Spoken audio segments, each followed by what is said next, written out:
Hello everyone, welcome to our YouTube channel Studypedia.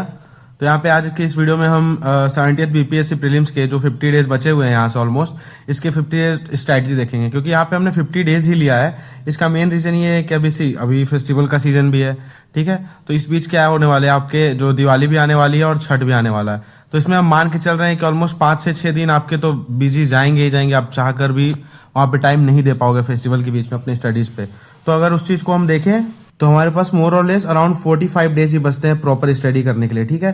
तो हमारी कोशिश ये रहेगी कि हम एक 45 डेज का स्टडी प्लान देखें और प्लस 5 डेज हम रखते हैं यहाँ पे अपने एक कह सकते हैं रिजर्व में। आप 5 दिन रखते हैं हम लोग, ताकि हमारे कुछ भी बैकलॉग्स रहते हैं या फिर कुछ भी ये सारी चीजें ऐसी कुछ रह जाती हैं तो उस बीच हम क्या करें, इस चीज को कवर कर पाए। तो ओवरऑल हमारा ये जो अपना ये वीडियो होने वाला है, इसमें हम टोटल एक 50 डेज स्टडी प्लान पे डिस्कशन करेंगे यहाँ पे, जहाँ पे हम देखेंगे इस चीज को कि कैसे कैसे क्या करना है। तो इस वीडियो में हमारे ओवरऑल होने क्या वाला है, हम इस चीज देख लेते हैं, ठीक है। तो सबसे पहले तो हम एक स्टडी प्लान देखेंगे, जहाँ पे सबसे पहले हम डिस्कस करेंगे यहाँ पे एक्सपेक्टेड कट ऑफ क्या है हमारे रहा है 3-4 लास्ट बीपीएससी के एग्जाम्स में। इसके बेसिस पे हम ये चीज डिसाइड करेंगे कि कौन सा सब्जेक्ट हमारे लिए ज्यादा प्रायोरिटी का है, ठीक है। उसके बाद हमको सब्जेक्ट को किस तरीके से रिवाइज करना हम ये भी देखेंगे। मॉक टेस्ट के लिए हमारी क्या स्ट्रेटेजी रहनी चाहिए, कितने मॉक टेस्ट लगाने हैं, किस तरीके से लगाने हैं, इस चीज पे भी देखेंगे। और क्या क्या हर एक सब्जेक्ट के एवरी सब्जेक्ट के हम इंपॉर्टेंट टॉपिक्स और कुछ सोर्सेज देखेंगे, किस सोर्स से हम उस सब्जेक्ट को कवर कर सकते हैं और क्या क्या मोस्ट इंपॉर्टेंट टॉपिक है जिसमें हमें स्पेशल फोकस करना होगा। और लास्ट में जब हम रिवीजन करेंगे तो वहां पे हम स्पेशल फोकस करेंगे, ठीक है। तो वहाँ पे मेरा मेन टारगेट स्ट्रैटेजी का ये होने वाला है कि मैं आपको सबसे पहले एक 30 प्लस 15 डेज में डिवाइड करके रखूंगा। इसको टोटल होके क्या हो जाएगा, ये ओवरऑल हो जाएगा 45 डेज हमारा, ठीक है। पहले 30 डेज में आप एक बार सिलेबस कंप्लीट करोगे और उसके बाद रेस्ट 15 डेज में जो इंपॉर्टेंट टॉपिक्स है जो मैंने यहाँ पे डिस्कस किया, ये आपको समझ में आ जाएगा। जब आप मॉक टेस्ट लगा लोगे, एक बार PYQ सॉल्व कर लोगे, तो आपको ये चीज समझ में आ जाएगी कौन कौन से एरियाज है जहाँ से बीपीएससी ज्यादा क्वेश्चन पूछती है या हॉटस्पॉट एरियाज है। तो उन सारी चीजों को यहाँ 15 दिन में आप रिवाइज करके along with mock test 45 days में अपनी स्ट्रेटजी कंप्लीट कर लोगे। और जो प्लस 5 डेज हमने रखे हैं एक्स्ट्रा, अगर कुछ रहता है हमारा बैकलॉग रहता है तो हम वहाँ पे इसको करके और ओवरऑल रिवीजन करके इस चीज को फुलफिल कर सकते हैं। तो ये चीज हमारा एक ओवरऑल स्ट्रेटजी रहेगा। तो हम आगे देखते हैं इस वीडियो में कि किस तरीके से क्या करना हमें। तो सबसे पहले हम यहाँ पे देख लेते हैं हमारा जो टारगेट है कि लास्ट 3 ईयर का बीपीएससी प्रीलिम्स का हम कट ऑफ देखते हैं किस तरीके से कैटेगरी वाइज। तो हमने यहाँ पे कुछ कैटेगरी मैंने आपके लिए डिवाइड करके रखी है और यहाँ पे 69 का कट ऑफ हम देख सकते हैं, 68 है यहाँ पे और 67 है। मेल और फीमेल मैंने यहाँ पे इसको क्लासीफाई कर दिया है। तो एक चीज अगर आप यहाँ पे देखोगे तो यहाँ पे आप देख सकते हैं कि 67 तक जो है यहाँ पे कट ऑफ कुछ 100 के ऊपर अबव जा रहा है, ठीक है। पर ग्रेजुअली 68 और 69 में कट ऑफ ड्रास्टिकली क्या हो गया, डिक्रीज हो गया। इसका एक कारण ये है कि यहाँ पे फिर नेगेटिव मार्किंग इंट्रोड्यूस हो चुकी थी बीपीएससी एग्जाम में, जो कि यहाँ पे नहीं थी, ठीक है। यहाँ पे निगेटिव मार्किंग 67 तक नहीं हुआ करती थी, ठीक है। तो इसकी वजह से कट ऑफ हाई जाता था। पर यहाँ पे आने के बाद क्या हो गया, कट ऑफ में हमारा थोड़ा डिक्रीमेंट देखने को मिलने लगा, ठीक है। तो ये चीज हमें समझ में आ गया। अब देखते हैं यहाँ कट ऑफ क्या रहता है बेसिकली। तो इस चीज को हम एक्सक्लूड करके चलते हैं, ठीक है। यहाँ 68 और 69 में देखते हैं जहां से हमारा पैटर्न चेंज होना स्टार्ट हुआ है। तो मेल के लिए अगर आप अनरिजर्व कैटेगरी में देखोगे तो ये कट ऑफ जो हो जाता है आपके लिए ऑलमोस्ट, तो जो हमारा मेल के लिए जो कट ऑफ हो जाता है ऑलमोस्ट 91 के अराउंड, और फीमेल के लिए यही डेटा हमारा 84 है, ठीक है। सेम यही चीज चल रहा है आपके 68 में भी, 91 मेल के लिए अनरिजर्व में और 84 हमारा फीमेल के लिए, ठीक है। और ये कैटेगरी वाइज आप यहाँ पे देख सकते हो किस तरीके से कैटेगरी वाइज कट ऑफ जो हमारा डिक्रीज कर रहा है मेल और फीमेल दोनों के लिए। पर हम अनरिजर्व लेके चल रहे हैं, क्योंकि अगर कुछ प्लस माइनस अगर होता भी है क्वेश्चंस के पैटर्न के बेसिस पे या फिर क्वेश्चंस के लेवल के बेसिस पे, अगर कट ऑफ हमारा हाई जाना हो, लो जाना, तो हम एक सेफ साइड चलते हैं और हम जनरल वाले कट ऑफ के आसपास में ही मान के चलते हैं। और सेफर साइड के लिए हम ये मान के चलेंगे कि हमारा टारगेट कितने का होना चाहिए, हमारा टारगेट होना चाहिए 100 मार्क्स सिक्योर करने का, ठीक है। 100 मार्क्स हमें सिक्योर करना है ताकि हम एक सेफ जोन में रहें। हमें ये सोचना ना पड़े कि यार हमारा कट ऑफ क्लियर हो रहा है कि नहीं, बॉर्डर लाइन पे रहे ताकि टेंशन में रहे। नहीं, आप प्रीलिम्स क्लियर करके आओ, उसके बाद आराम से बैठ के आप मेंस के बारे में फिर सोचो, आपको इसके बारे में सोचने की जरूरत ही ना रहे। हमारा टारगेट ये रहेगा कि किस तरीके से 100 मार्क्स स्कोर करने की क्या स्ट्रेटजी हमारी होनी चाहिए, ठीक है। तो इसके लिए सबसे पहले हमें देखने की ये जरूरत है कि किस तरीके से कौन से सब्जेक्ट में इस टोटल ओवरऑल 4 बीपीएससी के एग्जाम्स में किस सब्जेक्ट में कितने क्वेश्चंस आ रखे हैं, ठीक है। इस चीज का एक आइडिया हमें होना चाहिए कि 66 से हम स्टार्ट करेंगे और सब्जेक्ट वाइज एक एनालिसिस देखेंगे कि कौन कौन से सब्जेक्ट में कितने क्वेश्चंस आए हैं। तो स्टार्ट करते हैं करंट अफेयर से सबसे पहला। तो आप देख सकते हैं करंट अफेयर का वेटेज ऑब्वियस बात है कि शुरू से बीपीएससी एग्जाम में अच्छा रहा है।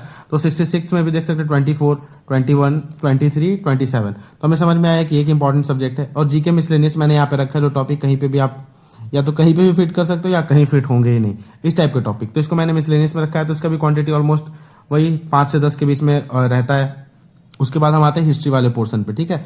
हमारे ये हिस्ट्री वाला पोर्शन में देखना है हमें कि इसमें क्या नंबर ऑफ क्वेश्चन रहते हैं। तो एंशिएंट का अगर हम देखें यहाँ पे, तो एंशिएंट में सबसे पहले 7 क्वेश्चन आते थे, फिर 5 हुए, फिर 4 हुए और फिर 9। यानी हम यहाँ पे देख रहे हैं कि एंशिएंट का जो हमारा वेटेज है कुछ थोड़ा ग्रेजुअली जो है हमारा ये चीज़ इंक्रीज होता जा रहा है, एंशिएंट का वेटेज। ठीक है, उसके बाद देखते हैं फिर मिडिवल में आते हैं। तो मिडिवल में हमारा देख सकते हैं आप, इसमें भी वही चीज़ बढ़ता जा रहा है। 3 थे पहले, एक मिनट, हाँ, पहले 3 क्वेश्चंस आए हैं 66 में, फिर 4, 5, 7। तो यहाँ पे आप ये भी देख सकते हो कि मिडिवल में भी प्रोपोर्शंस बढ़ते जा रहे हैं। और मॉडर्न तो ऑब्वियसली इंपॉर्टेंट है, जहाँ पे 17 क्वेश्चंस आते थे, फिर 20, फिर 16, फिर 15। तो यहाँ पे मॉडर्न का भी कुछ एक इंपॉर्टेंट एस्पेक्ट है। ठीक है, तो ओवरऑल इन 4 साल में मॉडर्न का एक जो वेटेज रहा है वो बहुत ही अच्छा रहा है। 15 से ऊपर क्वेश्चन ही पूछे गए। तो हमें ये चीज समझ में आ रहा है कि हिस्ट्री में ओवरऑल कितने क्वेश्चन पूछे जा रहे हैं। लगभग 25 से 30 क्वेश्चन हिस्ट्री में तो आते ही हैं। ठीक है, तो एक हिस्ट्री हमारा इंपॉर्टेंट हो गया एक वेटेज का, और यहाँ पे हम देख रहे हैं हमारा करंट अफेयर्स। ठीक है, ये 2 सब्जेक्ट हमें समझ में आए। ठीक है, अब हम ज्योग्राफी पे आते हैं। तो ज्योग्राफी में बहुत लोग कहते हैं कि बहुत ज्यादा वेटेज नहीं है, पर अगर आप यहाँ पे ट्रेंड एनालिसिस करो ठीक है, यहाँ पे आप ट्रेंड एनालाइज करो तो यहाँ पे आप देखोगे कि 66 में 6 क्वेश्चन आते थे, फिर 7 हुए, फिर 5 हुए, फिर 6। यानी यहाँ पे आप इंडियन ज्योग्राफी का देख सकते हो कि यहाँ पे ट्रेंड बढ़ रहा है। ठीक है, 6-7 क्वेश्चन आ ही रहे हैं, यानी 6-7 क्वेश्चन यानी लगभग आपके 10 से 15 नंबर के बीच का डिफरेंस क्रिएट करता है ये ज्योग्राफी, इंडियन ज्योग्राफी। उसके साथ ही अगर आप अपने वर्ल्ड ज्योग्राफी के क्वेश्चन देखो तो पहले 5 आते थे, फिर 5, फिर 4। अब यहाँ पे 69 में एक ड्रास्टिक चेंज आ गया, 10 क्वेश्चन आ गए। 10 क्वेश्चन यानी ओवरऑल आप देखोगे तो 20 मार्क्स के क्वेश्चन यहाँ पे आ रहे हैं। सॉरी, आई मीन 10 मार्क्स के क्वेश्चन। ठीक है, ये 10 मार्क्स के क्वेश्चन यहाँ पे आ रहे हैं, और यहाँ पे भी आप देखो 6, यानी ओवरऑल 69 बीपीएससी में आप देख लो तो 16 मार्क्स के क्वेश्चन तो ज्योग्राफी से ही आ चुके हैं, 16 क्वेश्चंस। ठीक है, तो यहाँ पे भी इसका वेटेज बढ़ता जा रहा है। ज्योग्राफी भी आपके लिए एक इंपॉर्टेंट रोल प्ले करने जा रहा है एग्जाम में। ठीक है, उसके बाद पॉलिटी का भी एक फिक्स प्रोपोर्शन रहा है जो ग्रेजुअली इंक्रीज हो रहा है। पहले 6 क्वेश्चंस, फिर 9, फिर 10, फिर 13। तो आप यहाँ पे ये भी देख सकते हो 69 में पॉलिटी के भी क्वेश्चंस अच्छे रहे, और इसी तरीके से इकोनॉमी के भी वेटेज बढ़ी है। यानी आप देख सकते हो कि जो कन्वेंशनल यूपीएससी जो हम कहते हैं कि यूपीएससी किसकी तरफ शिफ्ट होता जा रहा है, बीपीएससी जो है यूपीएससी की तरफ शिफ्ट होता जा रहा है। ठीक है, सॉरी मैंने यूपीएससी कह दिया। तो बीपीएससी जो है यूपीएससी की तरफ ग्रेजुअली अपने पैटर्न को शिफ्ट कर रहा है। तो यहाँ पे इस चीज को हम यहाँ पे एनालाइज भी कर सकते हैं कि क्वेश्चन लेवल्स और क्वेश्चन के नंबर्स किस तरीके से ग्रेजुअली चेंज हो रहे हैं पैटर्न के हिसाब से। तो हमें भी अपने पैटर्न को, अपने अप्रोच को चेंज करना पड़ेगा, और एक ओवरऑल अप्रोच लेके चलना ही पड़ेगा यहाँ पे। क्योंकि मैं अगर किसी भी सब्जेक्ट को आपको कहता हूँ कि आप ये सब्जेक्ट छोड़ दो, तो शायद आपके लिए एग्जाम में वो भारी पड़ सकता है। क्योंकि आप देख सकते हो किस तरीके से, अगर हिस्ट्री हो, ठीक है, ज्योग्राफी हो, पॉलिटी हो, इकोनॉमी हो, आपको ऐसा नहीं है ना कि अगर आप पूरी तरीके से हिस्ट्री पढ़ के चले जाते हो और हिस्ट्री में सपोज तीनों मिलाकर अगर 30 क्वेश्चन आपके एग्जाम में आ रहे हैं, ठीक है, अगर 30 क्वेश्चन एग्जाम में पूछे जाए तो आप 30 में 30 कर जाओगे, ऐसा तो नहीं है। आप मैक्सिमम 20 करोगे या 25 करोगे हिस्ट्री के। ठीक है, इसी तरीके से ये हर सब्जेक्ट में अप्लाई होता है। तो आप ऐसा नहीं कर सकते कि किसी सब्जेक्ट को ज्यादा फोकस करके पूरी तरीके से उसमें 100% स्कोर कर लोगे, ये चीज पॉसिबल नहीं है। तो आपको क्या करना पड़ेगा, हर एक सब्जेक्ट को होलिस्टिकली कवर करना पड़ेगा। हाँ, हम ये चीज देखेंगे कि हमें फोकस किस सब्जेक्ट पे ज्यादा करना है, और इसको डिक्रीजिंग ऑर्डर में हम आगे चल के डिस्कस करेंगे। ठीक है, तो अब ये चीज देखते हैं कि हमें किस सब्जेक्ट पे ज्यादा फोकस करना है। तो सब्जेक्ट प्रायोरिटी पहले हम देख लेते हैं। ठीक है, अभी यहाँ पे एक साइंस में हमारा छूटा हुआ है, तो साइंस को भी पहले देख लेते हैं। तो आप अगर साइंस में देखें तो बायो में कितने क्वेश्चन, बायो में फिक्स यहाँ 9-10 क्वेश्चन होते रहे। यही चीज फिजिक्स में आप कह रहा है 8 से 9 क्वेश्चन, 10 क्वेश्चन। और केमिस्ट्री में देखो तो पहले 10, 9, और यहाँ पे 69 में ड्रास्टिकली रिड्यूस हो गया। पर हम यहाँ एक ईयर के एग्जाम के बेसिस पे अपने पैटर्न को पूरी तरह नहीं चेंज करेंगे। तो हमें एक बेसिक आइडिया इतना रखना है कि साइंस में ओवरऑल हमारे 30 क्वेश्चंस तो आ ही रहे हैं। ठीक है, तो इस हिसाब से हमें साइंस को भी इंपॉर्टेंस देना है, जहाँ पे बायो भी हमारे लिए इंपॉर्टेंट है, फिजिक्स भी है, और केमिस्ट्री को भी थोड़ा इंपॉर्टेंस देते चलना है। यानी साइंस को भी आपको एक ध्यान में रखना है कि साइंस में भी गुड नंबर ऑफ क्वेश्चंस आ रहे हैं। ओवरऑल 30 क्वेश्चंस यहाँ पे आ जा रहे हैं। अब इन्वायरमेंट जो कि आपका साइंस और ज्योग्राफी के साथ ही कंप्लीट हो जाता है, तो आप यहाँ पे देख सकते 2 से 3 क्वेश्चन है। तो आप ज्योग्राफी और साइंस जब पढ़ लोगे तो उसके साथ साथ ही इन्वायरमेंट हो जाएंगे। वैसे आगे चल के मैं कुछ एक बेसिक लेक्चर ले आऊंगा जो आपके एग्जाम में 3-4 टॉपिक जो मोस्ट इंपॉर्टेंट है आप वहां से देख लेना और वहां से कवर कर लेना। ठीक है, अब बिहार स्पेशल पे आते हैं। तो बिहार करंट के क्वेश्चंस के कुछ यहाँ पे आप देख सकते हो एनालिसिस। उसके बाद बिहार हिस्ट्री हो गया हमारा 3 question, 2 question, 4 question, 5 question. Geography से 7, 4, 8, 8। ठीक है, एंड ज्योग्राफी भी इंपॉर्टेंट है हमारे बिहार स्पेशल के। तो आपको ये चीज समझ में आ गया, हिस्ट्री को देखना है, बिहार स्पेशल के ज्योग्राफी को देखना है, और बिहार करंट तो इंपॉर्टेंट है ही। ऑल्दो यहाँ पे प्रोपोर्शन कम रहा है, पर आपको करंट करके जाना है। क्योंकि आप यहाँ प्रीवियस एग्जाम्स में देखो तो 8 हो गए, 10 हो गए, यहाँ यानी वेटेज का फ्लक्चुएट करता है। 3 हो गए, 10 हो गए, तो आपको कोई भरोसा नहीं है कि 10 आ जाए या 8 आ जाए। तो आपको उस हिसाब से इस चीज का प्रिपरेशन करके रखना है। ठीक है, इकोनॉमी के क्वेश्चंस ऑब्वियस बात है इकोनॉमी। अब यहाँ आप किस चीज से करोगे, बिहार का बजट हो गया, इकोनॉमिक सर्वे हो गया, यहाँ से कंप्लीट हो जाएंगे। कुछ स्टैटिक भी है, हम आगे सोर्स डिस्कस करेंगे। क्योंकि आप प्रीवियस एग्जाम्स में देखो तो 4, 8, तो ये सारे ऐसे सब्जेक्ट्स हैं ना जहाँ पे फ्लक्चुएशन होते रहते हैं। और बिहार पॉलिटी जो कि आपका पॉलिटी में कवर हो जाएगा। अब मोस्ट इंपॉर्टेंट थिंग जो मैं यहाँ पे बताना चाह रहा हूँ, क्वांटिटेटिव एप्टीट्यूड, यानी आपका जो मैथ्स का सेक्शन है, ठीक है, ये हमारा मैथ्स एंड रीजनिंग का सेक्शन है, ठीक है। ठीक है, मैथ्स एंड रीजनिंग पे अगर हम देखें तो यहाँ पे बहुत ही फिक्स प्रोपोर्शन आपका यहाँ पे बना रहा है शुरू से ही, जो 10 क्वेश्चन ऑलमोस्ट 4 साल में पूछे ही गए हैं, ठीक है। तो बहुत रिपीटेड थीम्स के क्वेश्चन आते हैं, तो आपको यहाँ पे ज्यादा सोचने की जरूरत नहीं है, आप पीवाईक्यू सॉल्व करो और कुछ इंपॉर्टेंट थीम्स है, अगर आपका मैथ स्ट्रांग है तो नो डाउट आप पीवाईक्यू सॉल्व करके चले जाओ, कोई दिक्कत नहीं है, कुछ मॉक भी लगाओगे वहां पे भी कवर हो जाएगा। और अगर टफ है तो मैं आगे कुछ एक टॉपिक्स बताऊंगा, आप उसके लेक्चर्स यूट्यूब से निकाल कर देख लो और उस चीज को प्रैक्टिस कर लो पीवाईक्यू के साथ, आपका मैथ्स भी कंप्लीट हो जाएगा। तो हमने यहाँ पे हर एक सब्जेक्ट का एक एनालिसिस कर लिया कि इन ओवरऑल 4 साल में किस तरीके से क्वेश्चन के वेरिएशन हुए हैं नंबर में, क्वांटिटी में, ठीक है। अब हम प्रायोरिटी देखते हैं, सबसे पहले हमारे सब्जेक्ट की प्रायोरिटी क्या होनी चाहिए। तो सबसे पहले जो हमारा प्रायर सब्जेक्ट होना चाहिए हिस्ट्री, क्योंकि हमने देखा कि एंशिएंट, मिडिवल, मॉडर्न तीनों से ही ज्यादा आते हैं और यहाँ पे भी आपको मोर फोकस करना है। सबसे पहले मॉडर्न कवर करना है, ठीक है। मॉडर्न जब हो जाएगा तो आपको एंशिएंट पे जंप करना है और उसके बाद मिडिवल पे, ठीक है। ये तीनों चीजों पे आपको ध्यान रखना है।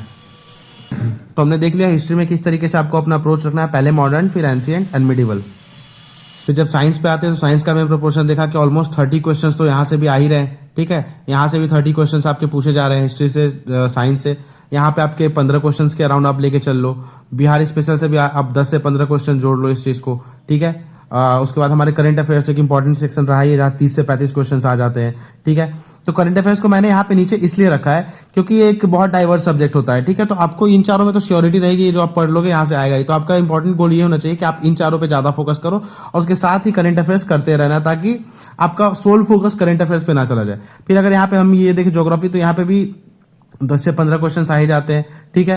और उसके बाद मैथ्स का हमने देख लिया 10 क्वेश्चन और इकोनॉमी से भी 10 से 12-14 क्वेश्चन यहाँ पे आ ही जाते हैं। तो आपको ये समझ में आ गया किस तरीके से अप्रोच रखना है। इकोनॉमी को मैंने नीचे इसलिए रखा है क्योंकि मोस्ट ऑफ द स्टूडेंट्स के लिए टफ सब्जेक्ट होता है, कॉम्प्लेक्स सब्जेक्ट होता है।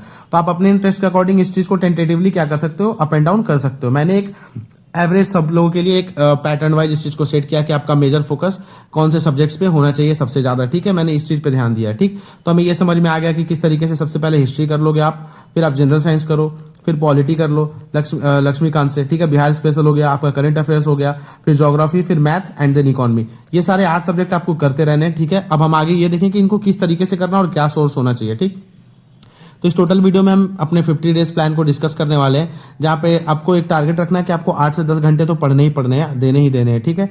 वरना इसके ये चीज कवर होना पॉसिबल नहीं है, ठीक। कौन कौन से सब्जेक्ट्स पढ़ने हैं, किस तरीके से पढ़नी है, हमने डिस्कस कर लिया।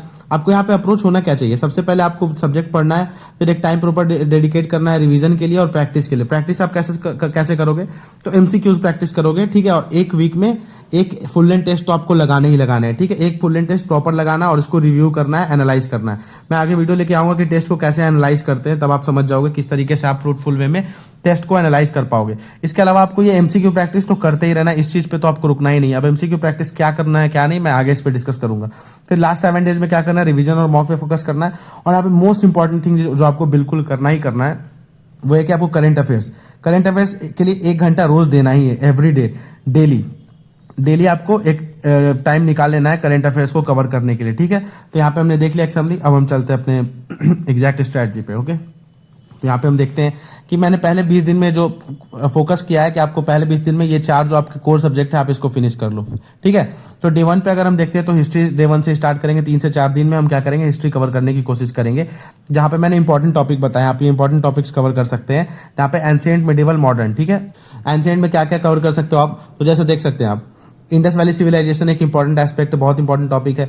फिर Vedic age, Buddhism, Jainism, Mauryas and Gupta. Ancient में आपके ये जो 5 टॉपिक्स हैं, 6 टॉपिक्स हैं, इससे बहुत ज्यादा क्वेश्चंस आते हैं, तो आपको इस चीज पे ध्यान रखना है। गुप्ताज हो गया, IVC, Vedic age, Buddhism, Jainism and Mauryas, ठीक है। फिर मिडिवल में देखते हैं तो दिल्ली सल्तनत, मुगल्स, भक्ति एंड सूफी मूवमेंट एंड बस इतना ही, ठीक है। यहाँ पे भी आप ज्यादा फोकस इस चीज पे कर देना, भक्ति एंड सूफी मूवमेंट आप अच्छे से देख लेना, ठीक है, क्योंकि यहाँ बहुत क्वेश्चंस आते हैं इस चीज से, और दिल्ली सल्तनत से, ओके। और फिर उसके बाद मॉडर्न पे अगर आप ध्यान दोगे, मॉडर्न में सबसे इंपॉर्टेंट आपके लिए रिवोल्ट ऑफ 1857 है, इंडियन फ्रीडम स्ट्रगल है एंड गांधीयन मूवमेंट। वैसे तो मॉडर्न में आपके लिए सब कुछ इंपॉर्टेंट है, मॉडर्न हिस्ट्री को आपको ऑलमोस्ट, ठीक है। तो फिर उसके बाद वहां से आप ऑलमोस्ट आईएनसी के सेशन से लेके 1885 से लेके 1947 तक तो आपको करना ही करना है मॉडर्न हिस्ट्री में। तो ये कुछ एक इंपॉर्टेंट यहाँ पे हो गया। अब सोर्सेज क्या आपको फॉलो करने ये आप देख सकते हैं, लूसेंट आप फॉलो कर सकते हैं या फिर मॉडर्न हिस्ट्री के लिए स्पेक्ट्रम, ठीक है। लूसेंट से आप एंशिएंट और मिडिवल कवर कर सकते हैं, ये सारे इंपॉर्टेंट टॉपिक्स जो हमने डिस्कस किए मिडिवल और एंशिएंट के। और मॉडर्न के लिए आप स्पेक्ट्रम कवर कर सकते हैं। स्पेक्ट्रम में भी ज़्यादा कुछ नहीं अगर कर पा रहे हैं आप तो स्पेक्ट्रम के हर एक चैप्टर के जो समरीज हैं समरी आप कवर कर सकते हैं। और उसके अलावा जो लास्ट में जो उसके अपेंडिक्स रहते हैं वहाँ पे आप वहाँ से important governance journals, important Congress sessions, इन सब चीज़ों को कवर कर लो। और उसके साथ ही लूसेंट आप देख सकते हैं, ठीक। और उससे भी नहीं हो रहा तो आप घटना चक्र फॉलो कर सकते हैं। घटना चक्र से इंपॉर्टेंट टॉपिक्स के क्या कर सकते हैं आप एमसीक्यू सॉल्व कर सकते हैं। अभी हम कुछ दिनों में अपने चैनल पे भी घटना चक्र के प्रॉपर एनालिसिस के साथ एक सीरीज स्टार्ट करेंगे जहां पे मॉडर्न हिस्ट्री और सभी इंपॉर्टेंट सब्जेक्ट्स के इंपॉर्टेंट टॉपिक को घटना चक्र से क्वेश्चंस वाइज हम क्या करेंगे कवर करेंगे ताकि आपको ज़्यादा प्रॉब्लम ना हो पाए। तो हिस्ट्री के लिए हमने देख लिया। इसके बाद हम पॉलिटी पे आते हैं। तो पॉलिटी में हमारा मेन टॉपिक क्या क्या है? Fundamental right, fundamental duties, DPSP, parliament, president, prime minister, judiciary और इंपॉर्टेंट कुछ अमेंडमेंट्स और आर्टिकल्स, आपको इन सब चीज पे ध्यान देना है, ठीक है। और इसके लिए सोर्स तो एक ही है सबसे ज्यादा इंपॉर्टेंट, लक्ष्मीकांत, ठीक है। तो आपको 3 से 4 दिन में ये चीज कवर करना है क्योंकि आपको टाइम ये चीज कवर करने में लगेगा। आपको डेली एक कोर सब्जेक्ट के लिए कम से कम 4 से 5 घंटे डेडिकेट करने हैं इस चीज को, तभी जाके आपका ये सब्जेक्ट कंप्लीट होने वाला है, ठीक है। क्योंकि टाइम नहीं है और इस टाइम के बीच में आपको इस चीज को कवर करना ही पड़ेगा, ठीक है। तो लक्ष्मीकांत से आप पूरी तरह से ये चीज कवर कर सकते हो। अब हम बिहार स्पेशल पे आते हैं। यहाँ पे मैंने 2 दिन आपके लिए वैकेंट रखा है क्योंकि यहाँ 2 दिन मैंने आपके लिए एक्स्ट्रा रखा है। डेट के बाद मैं यहाँ डेट एंड ऐड कर रहा हूँ क्योंकि इसके बाद आपको रिवीजन भी करना है, साथ में मॉक टेस्ट भी लगाने होंगे, संडे भी आएंगे, ठीक है। और उसके अलावा कुछ आपका बैकलॉग रहता है तो आप उस बैकलॉग को भी क्या कर सकते हैं कवर कर सकते हैं। बिहार स्पेशल में 2 टॉपिक आपके लिए जो मोस्ट इंपॉर्टेंट है जिस पे आपको ध्यान देना है, हिस्ट्री और स्पेशली मॉडर्न हिस्ट्री पे आप ध्यान दे सकते हैं बिहार स्पेशल के लिए। और उसके बाद ज्योग्राफी, ठीक है, और इकोनॉमिक्स पे, ठीक। यहाँ पे एक कोई स्पेशल इंपॉर्टेंट टॉपिक नहीं है, ठीक है, तो आपको ये चीज कवर करना ही पड़ेगा, ठीक है। ज्योग्राफी के लिए अब यहाँ पे कोई भी आप सोर्स फॉलो कर सकते हैं, क्राउन या फिर केबीसी नैनो, इन दोनों में से कोई आप फॉलो कर सकते हैं। इकोनॉमिक्स के लिए आप इकोनॉमिक सर्वे या बजट, ये या नहीं, और इकोनॉमिक सर्वे और बजट ये दोनों आपको कवर करना होगा, ठीक है। तो इकोनॉमिक्स यहाँ से कवर हो जाएगा बिहार स्पेशल। और इसके लिए तो आप केबीसी नैनो या फिर क्राउन कोई भी एक सोर्स फॉलो करके आप इसको रिवाइज कर सकते हैं। और हमारे चैनल पे भी हमने केबीसी नैनो के हिस्ट्री के तीनों एंशिएंट, मॉडर्न, मिडिवल की सीरीज स्टार्ट कर रखी है जहाँ पे एंशिएंट और मिडिवल हमारा खत्म हो चुका है अलॉन्ग विद पॉलिटी, ठीक है। कुछ दिन में हम इकोनॉमिक्स और ज्योग्राफी को भी कंप्लीट कर देंगे। तो आप हमारे चैनल के प्लेलिस्ट में जाकर भी इसको कवर कर सकते हैं, ठीक है। तो इस तरीके से आप अपना पॉलिटी कवर कर सकते हैं, पॉलिटी को कवर किया जा सकता है इस तरीके से, ठीक है। उसके आगे अगर हम देखते हैं फिर फर्दर तो हमारा इसके अलावा डेली टास्क क्या होना चाहिए, साथ में आपको क्या करना है रेगुलर, मैं यहाँ पे आपके लिए मेंशन कर देता हूँ यहाँ पे कि आपको रेगुलर बेसिस पे क्या करना है, 50 बीपीएससी और यूपीएससी के पीवाईक्यू सॉल्व करने। आपको इतना टारगेट याद रखना है कि ऑलमोस्ट 50 क्वेश्चंस आपको रोज लगाने हैं, वो चाहे बीपीएससी के पीवाईक्यूज हो या यूपीएससी के, बट पीवाईक्यूज ही लगाने, इन दोनों में से किसी एक एग्जाम के ही आप लगाएं, इसके अलावा और कुछ नहीं, ठीक है, रोज के बेसिस पे, ठीक है। इससे क्या होगा, आप एग्जाम के पैटर्न को समझ पाएंगे और आपके अंदर एमसीक्यू को सॉल्व करने की एबिलिटी डेवलप हो जाएगी, ठीक है, ग्रेजुअली, ठीक है। इससे जब आप एग्जाम में बैठेंगे तो आपको कुछ नया फील नहीं होगा। उसके बाद जो वहाँ से आप गलती करते हैं, कुछ भी गलत होता है, वहाँ पे आपको कुछ समझ में नहीं आता या फिर कुछ नया दिखता है, आप उसको जॉट डाउन करेंगे, की पॉइंट्स क्रिएट करेंगे, ठीक है, शॉर्ट नोट्स बनाएंगे और लास्ट मिनट में इस चीज़ को रिवीजन में हेल्प करेगा, ठीक है। तो आप इसको रेगुलर बेसिस पर रिवाइज करेंगे। उसके अलावा जो हमने पहले डिस्कस किया था कि 1 घंटा एवरीडे आपको प्रोवाइड करना है करेंट अफेयर्स के लिए, और उसके साथ 1 घंटा आपको मैथ्स एंड रीजनिंग पे भी फोकस करना है, ठीक है। किसी का अगर मैथ्स एंड रीजनिंग ज़्यादा वीक है तो, अगर आपका ठीक है तो आप पीवाईक्यूज देख सकते हैं और उस हिसाब से अपने स्ट्रेटजी को चेंज कर सकते हैं, ठीक है। तो हमने देख लिया, रेगुलर करना है। उसका जब आपका कोई भी सब्जेक्ट कंप्लीट होता है उसके अलावा उसको क्या करना है, वहाँ से कोई बैकलॉग है तो आप उसको क्लियर करें, ठीक है। रिवीजन आपको हमेशा चालू रखना है, 1 घंटा रोज रिवीजन पे देना है और उसके साथ आपको मॉक टेस्ट देना है हर एक संडे, जो हमने देखा था, ठीक। ये चीज़ें आपको हर एक सब्जेक्ट कंप्लीट होने के साथ साथ क्या करनी है, रिपीट करनी है। अब हम जनरल साइंस के बारे में देखते हैं। तो जनरल साइंस में हमारा 2 से 3 दिन हमें देना पड़ेगा, जहाँ पे फिजिक्स के कुछ इंपॉर्टेंट टॉपिक्स आप यहाँ पे देख सकते हैं। Basics of motion, force, electricity, sound, light, ये कुछ इंपॉर्टेंट टॉपिक्स है जहाँ से क्वेश्चंस आते रहते हैं। केमिस्ट्री में देख सकते हैं आप periodic table, acid, bases and salt, metal and non metals. Biology में human body, nutrition, diseases, plants, reproduction, genetics and blood से रिलेटेड क्वेश्चंस, ये सारे कुछ आप क्या कर सकते हैं, कवर कर सकते हैं, ठीक। और टेक्नोलॉजी वाले सेक्शन के लिए आप क्या कर सकते हैं, किसी एक पर्टिकुलर करंट अफेयर्स को कि मैगजीन को क्या कर सकते हैं, आप फॉलो कर सकते हैं। आप साइंस के लिए आप रिसोर्सेज क्या फॉलो कर सकते हैं, ये चीज़ अगर देखना हो तो साइंस के लिए मोस्ट इंपॉर्टेंट है, आप लूसेंट कवर कर सकते हैं या फिर 9th एंड 10th की एनसीईआरटी, ये दोनों में से कोई ही चीज़ आप एक कवर कर ले, ठीक है। अगर आपने 9th 10th की एनसीईआरटी पढ़ी है तो वेल एंड गुड, आप इसको ही पढ़े, यहाँ से क्वेश्चंस आपके बन जाएंगे। और अगर आपने नहीं पढ़ा, आपके पास टाइम कम है, तो आप क्या कर सकते हैं, लूसेंट को कवर कर सकते हैं, फिजिक्स, केमिस्ट्री एंड बायोलॉजी के लिए, ये तीनों सब्जेक्ट आपके यहाँ से कवर हो जाएंगे। और उसके बाद क्या करना है, आपको घटना चक्र से एमसीक्यूज लगा देना है, जो लोग लूसेंट कवर कर रहे हैं। अगर आप एनसीईआरटी से की आपको जरूरत है एमसीक्यू की, तो आप घटना चक्र कवर कर सकते हैं। और इस चैनल पे स्टडी पीडिया पे भी हम घटना चक्र के एमसीक्यू क्वेश्चंस के वीडियो सीरीज स्टार्ट करने वाले हैं। 2 सब्जेक्ट के लिए तो आपको घटना चक्र फॉलो कर ही लेना है, ठीक है। आपको ये चीज़ ध्यान रखना है, सबसे पहले आप दो सब्जेक्ट के लिए घटना चक्र सॉल्व कर ही लो, हिस्ट्री के लिए और साइंस के लिए, ठीक है। इससे क्या होगा आपके लिए जो मोस्ट 2 इंपॉर्टेंट टॉपिक्स है, जो इंपॉर्टेंट सब्जेक्ट्स है, आप इस पे क्वेश्चन प्रैक्टिस अच्छे तरीके से कर लोगे तो क्या होगा, ये आपके सब्जेक्ट्स बहुत अच्छे तरीके से प्रिपेयर्ड हो जाएंगे, ठीक। फिर डे 17 और 18 के लिए क्या करना है आपको, बैकलॉग के लिए मैंने छोड़ दिया आपके लिए, या फिर कुछ रह जाता है, कुछ मिस कर जाते हो तो आप वहाँ पे इस चीज़ को कवर कर सकते हो, ठीक। अब हम ज्योग्राफी पे आते हैं तो 19 से 23 डे तक आप क्या करेंगे, ज्योग्राफी अपना कंप्लीट कर लेंगे।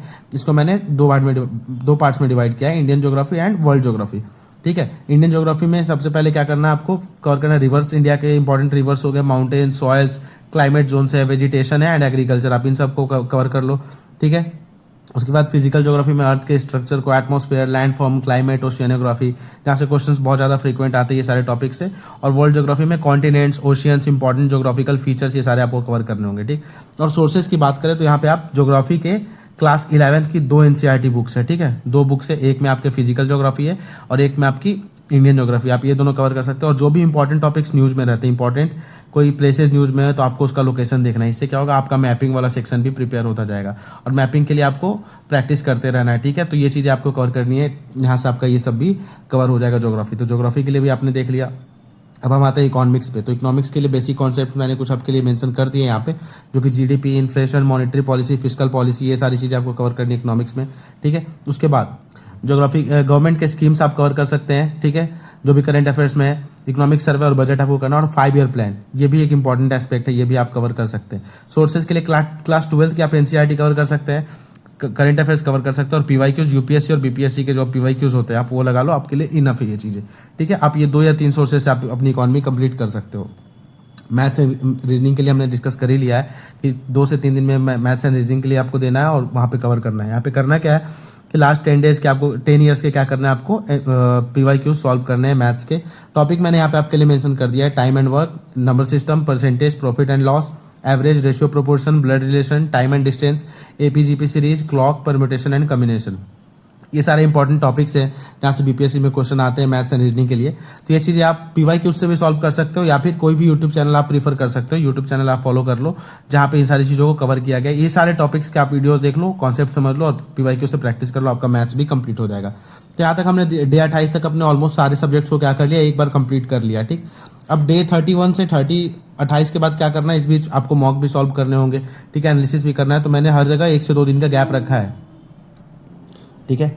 ये 2 से 3 दिन में आप बैकलॉग कंप्लीट करने के बाद डे 31 से 35 में आपको क्या करना है, जो मिसलेनियस सब्जेक्ट्स हैं, इन्वायरमेंट हो गया आपका, करंट अफेयर्स में कुछ रह गया, कुछ बैकलॉग रह गया, इन सब चीज़ों को कवर करना। और टेस्ट सीरीज जो आपने लगाई थी, पीवाईक्यू जो आपने सॉल्व किए थे, या कोई मैराथन पीवाईक्यू उसके आप देखो यूट्यूब पे हमारे चैनल पे भी हमने सब्जेक्ट वाइज यूपीएससी के, सीएपीएफ, सीडीएस के, सीएपीएफ के, ठीक है, सीडीएस के, और उसके अलावा बीपीएससी के हमने 10 साल के सब्जेक्ट वाइज पीवाईक्यू जहाँ पे अपलोड कर रखे हैं और कुछ अपलोड करने बाकी है। तो आप क्या कर सकते हैं, सारे टॉपिक्स पढ़ने के बाद, सब्जेक्ट्स पढ़ने के बाद ग्रेजुअली क्या कर सकते हैं, आप हमारे चैनल से पीवाईक्यूज के सीरीज को लगा सकते हैं। उससे क्या होगा, आपका रिवीजन भी हो जाएगा और हमने वहाँ पे उसको डिटेल में डिस्कशन भी किया, इससे आपका ओवरऑल रिवीजन भी हो जाएगा। ये चीज़ समझ में आ गया कि आपको डे 35 से 35 तक क्या करना है।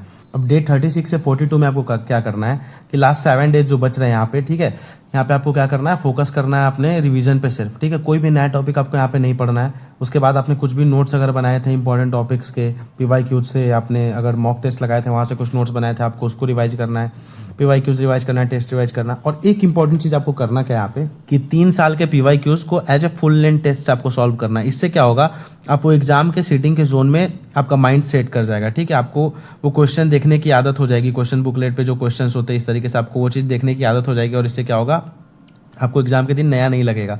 तो सेम टाइम पे सेम तरीके से क्या करो, आप 3 साल के 3 दिन पीवाईक्यूज लगा लो और उसको एनालाइज कर लो। इससे आपके क्वेश्चंस भी प्रैक्टिस हो जाएंगे, रिवीजन भी हो जाएगा, और आप उस जोन में भी चले जाओगे जहाँ पे आपको एग्जाम वाला जोन माइंडसेट बन जाएगा, ठीक। ये चीज़ें आपको क्या कर लेनी है 42 तक। मैंने यहाँ 42 रखा, आप इसको एक्सटेंड कर सकते हो क्योंकि मैंने पहले बताया 45 दिन की स्ट्रेटजी थी। मैंने यहाँ पे भी आपके लिए 3 दिन वैकेंट रखा क्योंकि ओवरऑल 45 दिन में से 5 से 10 दिन आपके फेस्टिवल में चले जाएंगे, और उसके बाद आपको बैकलॉग्स क्लियर करने के लिए 4 से 5 दिन चाहिए कभी कभी बीच में, और उसके साथ साथ आपको टेस्ट भी लगाने। तो मैंने प्रॉपर एक विंडो रखा है आपके लिए बीच में, जहाँ पे अगर कुछ आप मिस आउट कर जाओ तो आप क्या करो, वो चीज़ को कवर अप कर लो, ऐसा नहीं हो कि आपका सब चीज़ पीछे छूट जाए। तो इस तरीके से आप 42 दिन में क्या करोगे, 42 से 45 दिन में आपकी ये सारी चीज़ें कंप्लीट हो जाएंगी और उसके बाद क्या होगा, आपका प्रिपरेशन ऑलमोस्ट रेडी हो जाएगा। ठीक, तो यहाँ पे हमने एक ओवरऑल स्ट्रैटेजी यहाँ पे देख लिया है कि किस तरीके से कौन सा सब्जेक्ट हमारे लिए क्या है, कितना ज़्यादा इंपॉर्टेंट था, उसके अलावा क्या सब्जेक्ट प्रायोरिटी होनी चाहिए हमारी। ठीक है, उसके साथ साथ क्या हमारा स्ट्रैटेजी होना है, 8 से 10 घंटे किस तरीके से पढ़ने हैं, कितना टाइम करंट को देना है, किस तरीके से FLT लगानी है हमें फुल लेंथ टेस्ट। ठीक है, और सब्जेक्ट में कौन कौन से सब्जेक्ट में क्या क्या इंपॉर्टेंट टॉपिक है, और उसके साथ साथ हमने सोर्सेज को भी क्या किया, देख लिया कि ये सोर्सेज आपके लिए इंपॉर्टेंट है। तो यहाँ पे सब्जेक्ट वाइज हमने देख लिया, डे वाइज भी हमने देख लिया। आप इस डेट्स को चेंज कर सकते हो, डे को चेंज कर सकते हो, कुछ टॉपिक ज़्यादा इंपॉर्टेंट लगे आप ऐड ऑन कर सकते हो। मैंने आपको एक स्केलेटन प्रोवाइड किया है, ब्रीफ स्ट्रक्चर प्रोवाइड किया है।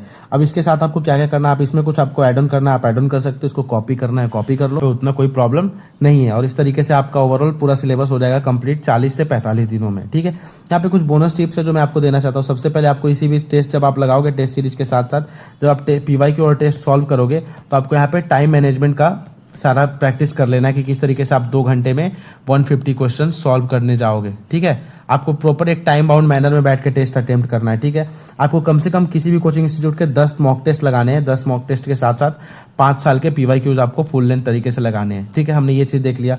करंट अफेयर्स आपको किस तरीके से कवर करना है, तो कोई भी एक मैगजीन आप पकड़ लो और उसके साथ साथ कोई यूट्यूब वीडियो मैराथन है तो आप ये चीज़ कवर कर सकते हो। क्वेश्चंस के थ्रू मॉक टेस्ट से भी आपको बहुत सारे टॉपिक्स मिल जाएंगे, तो इस तरीके से करंट अफेयर्स लगा सकते हो आप। आपको अपने सिलेबस पे स्टिक रहना है। आप जो एक बार स्ट्रेटजी आप बना लोगे उसमें कोई चेंज नहीं लाना है। ठीक है, कितना भी कोई अब दूसरा कोई आके कह दे, आप 1 से 2 दिन टाइम लो, 2-4 वीडियोस और देखने आप और देखो, और उसके साथ साथ क्या करो, एक फाइनल स्ट्रेटजी आप बनाकर आप अपने साथ रेडी रखो, फाइनल टारगेट, और उस चीज़ पे स्टिक रहो। ठीक है, क्योंकि आने वाले 1.5 महीने में आपको ये सारी चीज़ें कंप्लीट करनी है, तो आपको एक ब्रीफ आइडिया होना चाहिए कि आप आगे 1.5 महीने में आपका क्या कोर्स ऑफ एक्शन होने वाला है। इसके साथ साथ PYQ सॉल्व करने ही करने आपको लगभग मिनिमम कम से कम 50, जो मैंने कहा आपको कि 50 PYQs तो आपको सॉल्व करना ही करना है। ठीक है, तो इस चीज़ से आपको पीछे नहीं हटना है, PYQ सॉल्व करना, उसको रिवाइज करना है, उसके साथ साथ आप प्रॉपर रेस्ट भी लो आप। ठीक है, और यहाँ पे हेल्थ का भी ध्यान रखना जरूरी है, गुड ईटिंग, गुड स्लीपिंग, ताकि आप हेल्दी रहो, ताकि एग्जाम में सही से पढ़ पाओ और एग्जाम में सही परफॉर्म कर पाओ।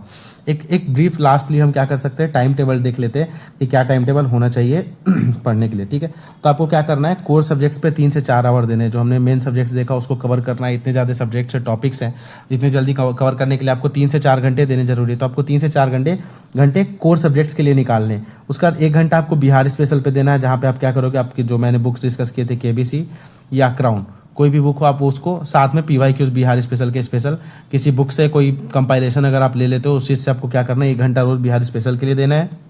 1 घंटा आपको रोज करंट अफेयर्स के लिए देना है, जो कि मैंने बताया मैगजीन या किसी भी यूट्यूब वीडियोस के थ्रू आप क्या कर सकते हो, कवर कर सकते हो। ठीक है, उसके बाद 1 से 2 घंटा PYQ प्रैक्टिस करना, जो कि मैंने कहा था ये PYQ इसमें आप ऐड कर सकते हो, जो मैंने बताया बिहार स्पेशल। इसके अलावा जो आप 50 क्वेश्चन सॉल्व करोगे UPSC या BPSC के या घटना चक्र जो मैंने पीछे डिस्कस किया था, तो इन सब के लिए आपको कम से कम 1 से 2 घंटे आपके पास होने चाहिए, ताकि आप प्रॉपर रिवाइज करो, रिवीजन करो, और PYQs में कुछ इंपॉर्टेंट चीज़ें लग रही तो आप अपने नोट्स में उस चीज़ को मेंशन करो। ये चीज़ें करना है। फिर रिवीजन के लिए एक और रखना है, क्योंकि आप जो सब्जेक्ट कंप्लीट करते जा रहे हो उसके लिए 1 घंटा जो है, अब सपोज पॉलिटी खत्म करके अगर आप साइंस पे जा रहे हो तो पॉलिटी आप भूल ना जाओ, उसके लिए रोज 1 घंटा आपको रखना है कि जब तक आप साइंस खत्म करोगे तब तक आपका पॉलिटी भी एक बार रिवाइज हो जाएगा। 1 से 2 घंटा आप यहाँ पे 1-2 घंटा आप ऊपर नीचे कर सकते हो। ओवरऑल ये 3 घंटे का स्लॉट जो बन रहा है, तो आप PYQs पे 1 से 1.5 घंटा दे दो, और यहाँ रिवीजन पे 1 से 1.5 घंटा। PYQs आप जल्दी कर सकते हो 50 क्वेश्चन, तो 1 घंटा इधर दे दो, इधर 2 घंटा दे दो। तो अपने हिसाब से टेंटेटिवली क्या कर सकते हो, इस चीज़ को स्विच कर सकते हो यहाँ पे अपने यूटिलिटी के अकॉर्डिंग। ठीक है, तो इस तरीके से आप PYQs भी कर लोगे और रिवीजन भी आपका सब्जेक्ट के साथ होता जाएगा।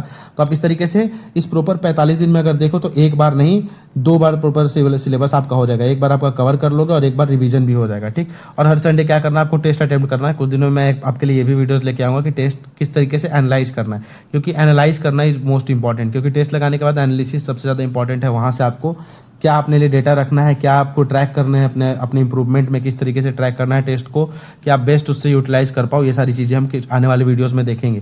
ठीक है, तब तक हमारे चैनल पे आपको PYQs के सारे वीडियोस मिल जाएंगे।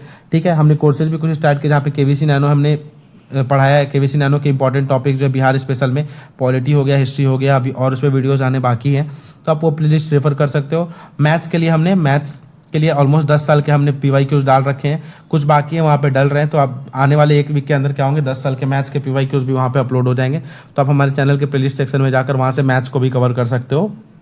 ठीक है, और ओवरऑल आप पूरा रिवीजन कर सकते हो। ठीक है, टिल देन आप हमारे चैनल को सब्सक्राइब कर सकते हैं। इस वीडियो अच्छा लगा तो लाइक करें, कमेंट में बताएं आप कि आप इस चीज़ के लिए रेडी हैं, कि आपके अंदर ये है गट्स कि आप लगभग 8 से 10 घंटे आप रेगुलर दे पाएँ, ठीक है, इस प्रिपरेशन के लिए, ठीक है, बिकॉज इट्स नाउ और नेवर।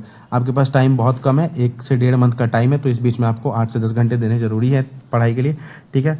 हो गया, ओके। तो यही था आपका इस मंथ का प्रॉपर 50 डेज स्ट्रैटेजी जो हमने बनाया बीपीएससी के लिए। 13 दिसंबर जो हमारा डी डे है, ठीक है, तो इसके लिए जो हमने स्ट्रैटेजी बनाया यही था, ठीक है। थैंक्स फॉर वॉचिंग, जय हिंद।